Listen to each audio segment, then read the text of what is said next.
Hey, welcome back to my series covering the Spiel des Jahres for 2020. The nominees for Kennerspiel des Jahres, the expert connoisseur game of the year, are Cartographers, King's Dilemma, and The Crew. Today I'm going to talk about The Crew, The Quest for Planet 9.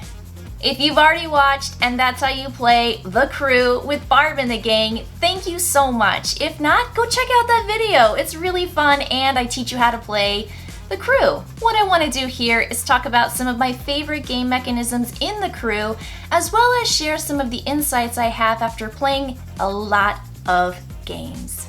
I've played about 38 to 40 games with one group. It's just a 3-player game, and we have completed 24 of the scenarios. So that goes to show you that you just don't win every game. There are 50 scenarios in the logbook on the backside of the rules in the game. And each one of these scenarios is very different, but I like that it ramps up. So in the beginning, things are pretty okay. They're doable. And then they start getting more and more challenging. And you're like, oh my gosh, are we gonna get it this time? Are we gonna do it? And there's just this excitement and this tension of, oh, I'm setting someone up for this. I hope they see what I'm doing. It's a trick-taking game and it's cooperative. So you're really working together to complete that particular mission so you can check it off your list and move on to the next challenge.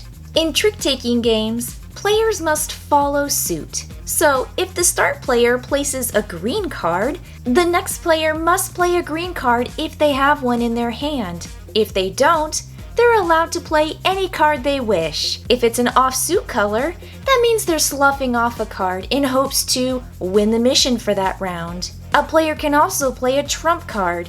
In The Crew, there are 4 rocket cards. Sometimes missions might ask you to flip just one task card. Other times, you have to flip multiple task cards, divvying them out in turn order to all the players. Sometimes there are special requirements of when you have to win that particular task card. That's why there are numbers 1, 2, 3, 4, 5, and omega, and the arrows. The player with the task card in front of them must win a hand with that particular card played. If another player wins a hand with the task card assigned to someone else, the game is lost and you have to try again. I really like the cooperative nature of The Crew. I've always enjoyed trick-taking games. Playing spades growing up, I would partner with my dad because nobody else would, and then my mom and my sister would team up together, and it was just so fun. I just really enjoyed that cooperative nature of teaming up with someone in spades, and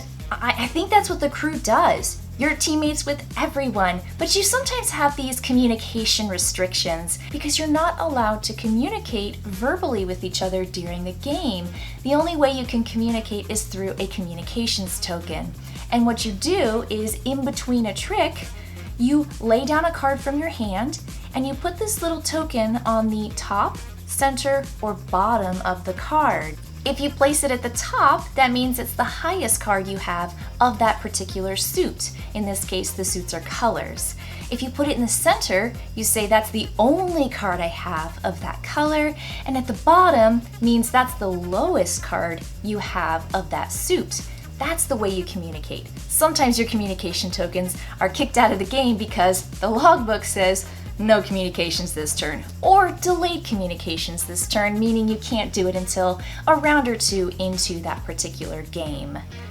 This game is fun. I've played well over 40 games of this on Tabletop Simulator with different gaming groups here in the Valley, and I like it. I want to keep playing. I definitely want to get through the 50 scenarios with my gaming group. Another thing about this game is that it lasts as long as it needs to for you to accomplish your goal, which might be in the first round of playing cards, it might be in the 3rd round, it might even last all the way to the end of the round when everyone has played all the cards from their hands.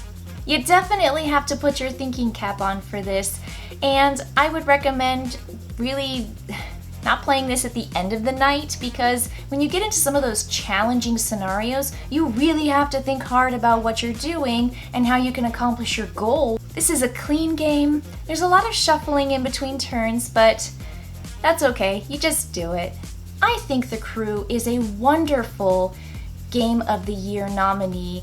I don't know if it's necessarily expert or connoisseur enough. So at the end of this series, check in to see how The Crew stands up next to King's Dilemma and Cartographers. The Crew? I love playing it. It's very fun, very playable, very shareable.